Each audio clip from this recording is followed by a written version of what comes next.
The first thing that comes to mind when thinking about Mario 64 is Bob-omb Battlefield. It could be the sound or maybe the visual, but many of us get that sense of nostalgia from gaming. And it doesn't even need to be a game from your childhood. I felt this was Super Metroid without experiencing it when I was younger. But this was because I recognized many of the songs from other titles such as Super Smash Bros. Mario 64's Bob-omb Battlefield remains relevant both visually and from the theme, as it's a reminder as to who pioneered exploring areas in the 3D space. When you start up the game, you immediately head toward Peach's castle, and the first room you enter has a magical portrait of Bob-ombs.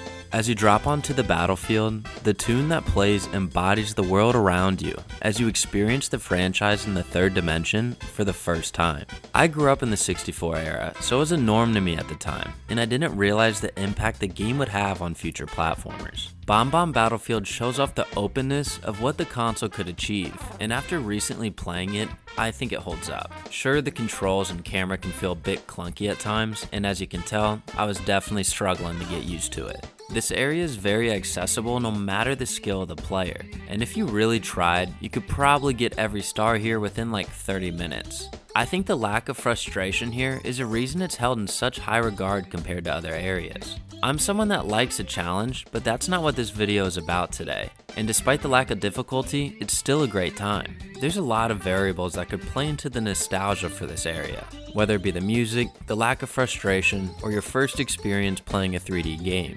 But something else that stands out, at least for me, is my memory of the trek to King Bob-omb.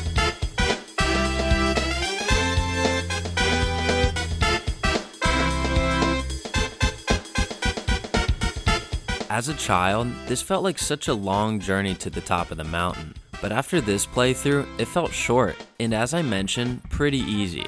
However, I did still enjoy it. I just wasn't as enthusiastic this time around. Despite that, I know it'll still remain one of my favorite areas, and not just this game, but out of all the titles I've played.